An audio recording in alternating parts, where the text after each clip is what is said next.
భూ కబ్జాలకు పాల్పడే వారికి మేయర్ పదవి అప్పగించారంటూ కాంగ్రెస్ కు చెందిన కార్పొరేటర్ నిహారిక గౌడ్, మాజీ సర్పంచ్ శంకర్ గౌడ్ జవహర్ నగర్ కార్పొరేషన్ కార్యాలయం ఎదుట ఇతర నాయకులతో కలిసి నిరసన తెలిపారు. భూ కబ్జాలకు పాల్పడే వారికి మేయర్ పదవి అప్పగించారంటూ సోమవారం కాంగ్రెస్ కు చెందిన కార్పొరేటర్ నిహారిక గౌడ్, మాజీ సర్పంచ్ శంకర్ గౌడ్ జవహర్ నగర్ కార్పొరేషన్ కార్యాలయం ఎదుట ఇతర నాయకులతో కలిసి నిరసన తెలిపారు. ప్రభుత్వ భూములు కొల్లగొట్టడంలో ఆరితేరిన వారు అక్రమంగా సంపాదించిన ఆస్తులు కాపాడుకోవడం కోసమే కాంగ్రెస్ పార్టీలో చేరుతున్నారని ఆరోపించారు. కాంగ్రెస్ డబ్బున్నోళ్లకే ప్రాధాన్యమిస్తూ అసలైన కాంగ్రెస్ వాదులకు అన్యాయం చేయటం దుర్మార్గమని చెప్పారు. కాగా కార్పొరేషన్ గేటు ఎదుట నిరసన తెలిపిన అనంతరం వారు అంబేద్కర్, జగ్జీవన్ రామ్ విగ్రహాల ఎదుట దీక్షను ప్రారంభించారు.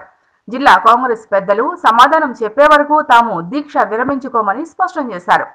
మేడ్చల్ నియోజకవర్గ కాంగ్రెస్ ఇన్ఛార్జి తోటకూర వజ్రేష్ యాదవ్, రాష్ట్ర నాయకులు నక్కా ప్రభాకర్ గౌడ్ వచ్చి నిహారిక, శంకర్ గౌడ్లతో మాట్లాడి దీక్షను విరమింపజేయించారు.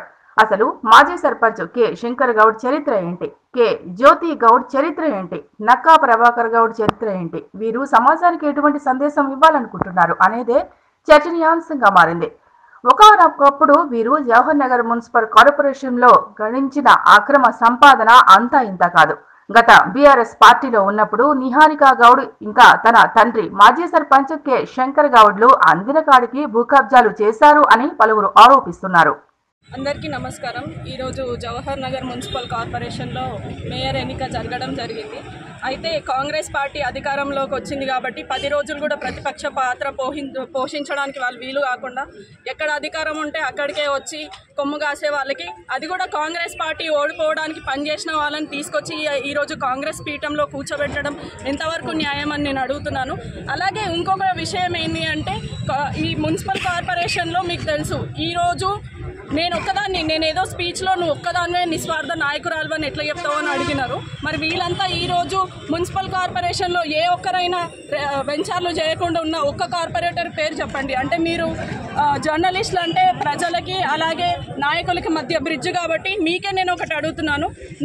నాకన్నా నిస్వార్థంగా పనిచేసిన ఏ ఒక్క నాయకుడు పేరు చెప్పినా నేను ఈరోజు తప్పించుకుంటాను, నేను ఈ ఉద్యమం నుంచి విరమించుకుంటాను. కానీ ఏ ఒక్కరైనా ప్రజల దగ్గర దోచుకోకుండా, ప్రజల దగ్గర డబ్బులు తీసుకోకుండా ఏ ఒక్కరైనా ఉన్నారా అంటే ప్రతిపక్షంలో ఉండడం వాళ్ళ కష్టం. అధికార పార్టీలో ఉంటేనే వాళ్ళకి డబ్బులు వస్తాయి కాబట్టి అధికార పార్టీలో ఉండాలనే ఒక దీంతో తీసుకొచ్చి వచ్చారు.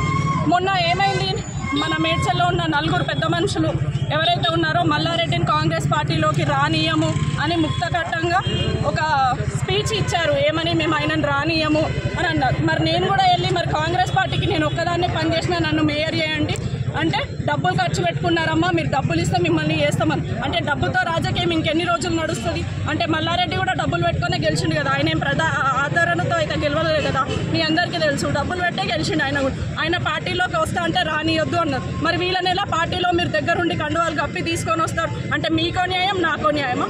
మీ స్థాయిలో ఎమ్మెల్యే స్థాయిలో ఆయన రానియొద్దు అని మీరు పనిచేస్తున్నారు. అదే ఎమ్మెల్యే స్థాయికి పనిచేసిన వ్యక్తులను ఎలా రాణిస్తారు? మరి మీరే దగ్గర నుండి కండువాలు ఎలా కప్పుతారు? అంటే మీకో న్యాయం, నాకో న్యాయమా?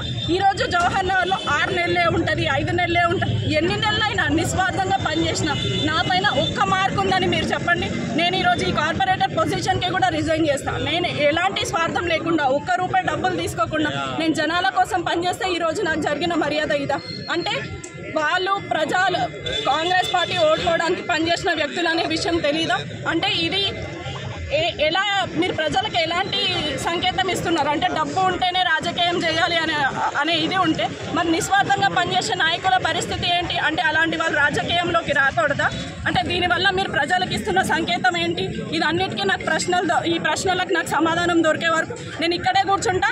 ఇక్కడే కూర్చోవడం కాదు, నేను ఆమరణ నిరాహార దీక్ష చేయబోతున్నా. ఇది ఎంత లెవెల్ వరకు వెళ్ళినా నాకు సంబంధం లేదు. నేను ఇక్కడ కూర్చొని నాకు ఈ ప్రశ్నలకు సమాధానం వచ్చే వరకు నేను ఇక్కడ నుంచి కదలను.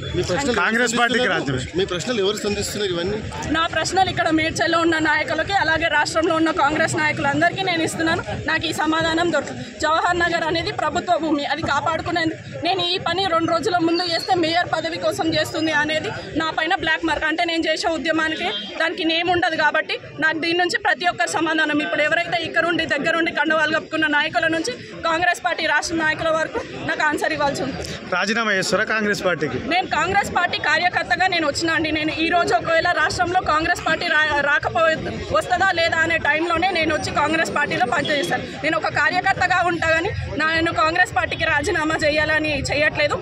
ఈ కార్పొరేటర్లందరూ కూడా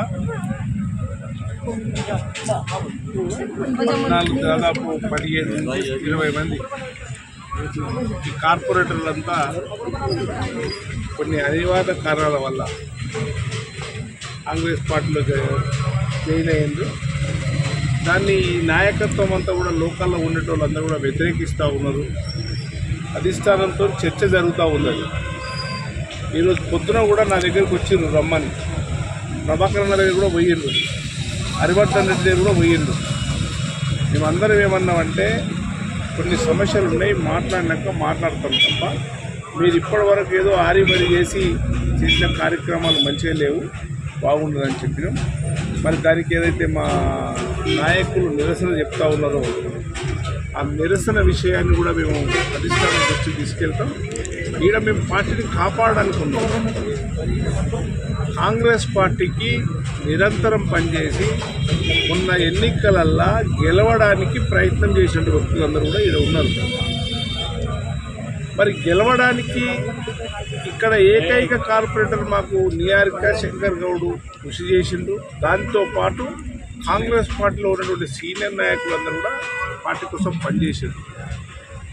10 సంవత్సరాల నుంచి ఎవరితోనైతే దెబ్బలు తిన్నారో, ఎవరైతే ఇబ్బందులు పెట్టిండ్రో, మేము ఎట్లయితే మల్లారెడ్డిని ఎట్లయితే దొంగ అని అంటున్నామో ఈ లోకల్ నాయకులు కూడా చాలామందిని వ్యతిరేకిస్తూ ఉన్నారు. అది వాస్తవము. ఈ విషయము ముఖ్యమంత్రి రేవంత్ రెడ్డి గారి దగ్గర తీసుకెళ్తాం. ఖచ్చితంగా ఆ సమస్యను ఏం చేయాలని ఆలోచన చేస్తూ ఉన్నాము. మేమందరం కూడా చర్చ చేసుకుంటాము. కాంగ్రెస్ పార్టీలో ఈయన పెద్ద ఎత్తున చేరడానికి జవహర్ నగర్లో ఉన్నటువంటి కార్పొరేటర్లే కాదు, కార్పొరేటర్లే కాకుండా చాలామంది నాయకులు కాంగ్రెస్ పార్టీలోకి అధికారం వచ్చినాక పేద బడుగు బలగిన వర్గాలు, యువకులు కొత్త ప్లాట్లు చేసాడు. మాకు కాంగ్రెస్ పార్టీలు ఉన్నాడు, ఒక్కటి చేయలే. మాకు అవసరం లేదు. కొత్త ప్లాట్లు కట్టుకొని మొత్తం కూల తెంపి వాళ్ళ జాగాలు గుంజుకొని మాకు వాళ్ళ జాగాలు లీగల్ చేయాల్సిన అవసరం లేదు. కొత్త ప్లాట్ జోలికి మేము పోము, మాకు అవసరమే లేదు.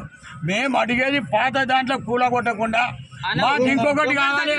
మాకు 58, 59 జీవో కింద ఎంతమంది అప్లై చేసుకున్నారు వాళ్ళకు పట్టాలు వచ్చా చేయండి. మీరు కలెక్టర్ కు రిక్వెస్ట్ పెట్టి గ్రామ కంఠంలో ఎవడైతే గ్రామ పంచాయతీ ఉన్నప్పుడు పర్మిషన్ ఇచ్చారు, మున్సిపాలిటీ అయినాక ఎందుకు ఇయ్యరు? కార్పొరేటర్ బతకాలనా? కొంచెం మంది అందరూ నేను దొంగ కార్పొరేటర్ ఇవ్వాలా? రూమ్ కడితే 50 రూపాయలు, రూప్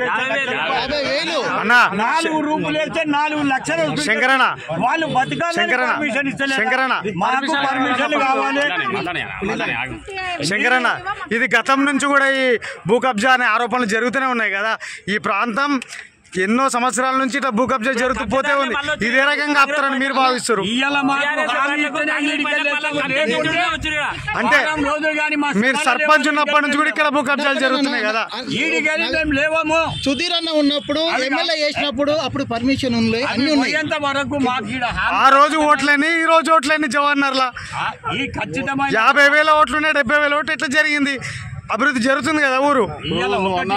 మాకు ఖచ్చితమైన హామీ జరిగితే నీటికి వెళ్తాం, లేకుండా జరిగే ప్రసక్తే లేదు. ఇంకా వారం అయినా అడుగుకుంటాం అన్న మా డిమాండ్లు ఉన్నాయి. నిర్మాణాలు వ్యతిరేకిస్తే ఎట్లా అని మేము అడుగుతున్నాం. పేద ప్రజలు కొన్నారు కదా ఫ్లాట్లు. ఈ రోజు బేస్మెంట్ దగ్గర గులగొట్టకుండా ఇల్లు మొత్తం పూర్తయ్యేదాకా రెవెన్యూ అధికారులు వేచి చూస్తారు. ఒకటి ఇవాళ వాళ్ళ దొంగలకు రెవెన్యూలు సహకరిస్తారు. ఇవాళ ఒకటి ఎవడైతే నిన్న కాదు 2 రోజుల కింద కార్పొరేటర్ మీద నా 600 గజాలు అయ్యా నేను ట్యాక్సీ కట్టమని ఇస్తే నా ఇల్లు కబ్జా పెట్టిందంటే పోలీసులు దిక్కులేదు. అంటే పోలీసులు కూడా దొంగలుగా సపోర్ట్ చేస్తారా లేదా? ఇవాళ మేము రూలింగ్లు ఉన్నామా లేకుంటే రూలింగ్లో లేకుండా ఉన్నామా? ఎందుకు సపోర్ట్? పేపర్లు వచ్చిందా రాలేదా? అన్ని పేపర్లలో వచ్చిందా రాలేదా? ఇవ్వండి, ఒక జూనియర్ కాలేజీకి ఇవ్వండి, ఒక జూనియర్ కాలేజ్ ఇవ్వండి. ఇంతవరకు లేదు, మీదేగా గవర్నమెంట్.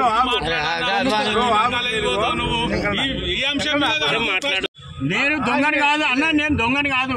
నేను మాట్లాడితే నలుగురిలో మాట్లాడతాను. నా ఏమని ఉంటే ఇయ్యాల ఏది ఒక నాయకుడు ముంగట వచ్చింది అందరి ఉన్నారు నాదేమన్నట్టు బయట పెట్టరా నీ కాళ్ళు మొక్కిపోతా అని చెప్పిన హోటల్ కాడ 100 మందిని చెప్పింది అలా నేనేం ఇదైటోని కాదు నేనేం వాళ్ళ లెక్క లాలూజ్ పడి ఏది అధికారంలో ఉంటే దాంతో కాదు నేను అధికార పార్టీలోకి వెళ్ళి ప్రతిపక్షంలో వచ్చిన నేను వాళ్ళ లెక్క అధికారం పోగానే నేను రాలే దేవులాడుకుంటూ రాలే నాకేం బినామీ లేదు నేను ఏడో ఉన్నా ఒకటే నేను న్యాయంగా బతుకుతా నీతిగా ఉంటా ఒకరికి అన్యాయం చేయాల్సిన అవసరం లేదు ఇవాళ మార్కెట్ కట్టిర్రు దొంగలు కట్టిర్రు మార్కెట్ ఇవాళ మార్కెట్ ఏంటి దళారులు ఇది అవుతారు ఆ దళారుల నుంచి కాదు మీ అధికారం ఉన్నారు మీరు మాకు ఎమ్మెల్యే మీరు పెద్దలు ఉన్నారు ఆ మార్కెట్ను తీసి ఏది మున్సిపల్కి అప్పచెప్పి సోమవారం మార్కెట్లు ఏమో ఆ అంగళ్ళని బంద్ చేపి ఆ మార్కెట్ను డెవలప్ చేపి ఇలా 59 జీవో కింద ఎంతో మంది పెట్టుకున్నారు వాళ్ళకి పట్టాలు ఇప్పింది మాకు పర్మిషన్లు ఇప్పారు మేము కలెక్టర్ తోటి మాట్లాడి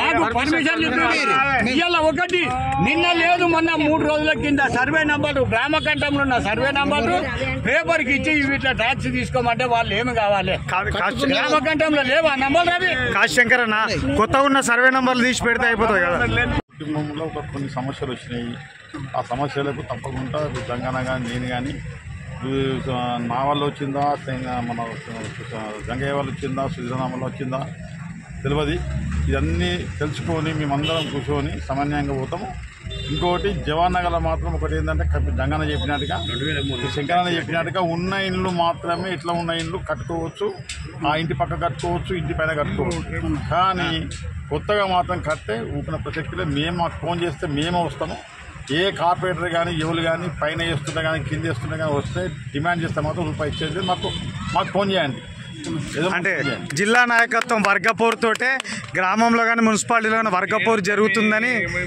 ఈ విమర్శలు ఉన్నాయి అంటే సార్ 3 నెలలైంది కొత్త సంసారం మాది కొత్త సంసారం ఇది 3 నెలలైంది అంటే ఇక్కడ మీరు కాకపోతే ఇంకో నాయకుని దగ్గర కండవాపుకునే పరిస్థితి ఉంది కదా అంటాడు అన్న వచ్చిన అన్న ఇప్పుడు మీరు కాకపోతే వేరే నాయకునితో కండవ కప్పించుకుంటారు ఈ వర్గపోరు వల్లనే అని అంటే నాయకులు చర్చించుకుంటారు నేను ముందే చెప్పిన మీకు జరిగిపోయింది ఇక్కడి నుంచి ఎవ్వరు పార్టీలో జాయిన్ అయినా ఇన్ఛార్జిగా నేను పేరుని పిలుస్తున్నారు మీరే ఇక్కడికి రమ్మని మరి ఈమెకి ఎందుకు చెప్పలేదు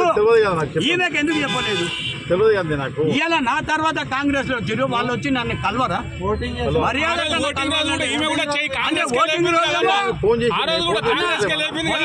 ఓటింగ్ రోజేమో ఆమె పిలుస్తారు ఎందుకు దించేందుకు అంటే దించడానికి అవసరం కానీ ఎక్కించేటప్పుడు ఇలా ఆమె కాంగ్రెస్ పార్టీ అంటారు మరి ఇలా ముగ్గురు బీఆర్ఎస్ పార్టీ వాళ్ళు వచ్చి సపోర్ట్ చేసి ఎట్లా చేసి అంటే వాళ్ళ స్వార్థం కొరక ఇలా బీఆర్ఎస్ పార్టీ వచ్చి సపోర్ట్ చేసిండ్రు లలిత యాదవ్ ఈయన ధర్నా చేస్తుంది కవిత వచ్చి ఇవాళ ఆమె మేయర్ సపోర్ట్ చేస్తుంది గంటి రామచంద్ర వచ్చి ధర్నా చేస్తాడు మనతోటి వచ్చి టీఆర్ఎస్ ధర్నా చేస్తాడు కవిత చేస్తే ఇవాళ మరి ఆ ముగ్గురు వచ్చి ఆ దొంగలు వచ్చి ఎట్లా సపోర్ట్ చేస్తారు అంటే వీళ్ళు కూడా దొంగలు అన్నట్టే కాదా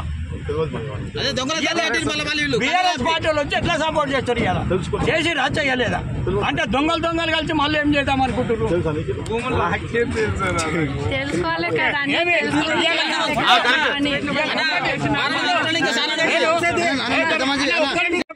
నుంచి ఎండలో కూకున్నప్పుడు ఏడు ముందర కూర్చొని ఎంత చదువు అనుకున్నావు దొంగతనం చేసినట్టు అయిపోయింది ఇవాళ శంకర్ గౌడ్ గేట్ ముందర కూర్చుంటే మాకు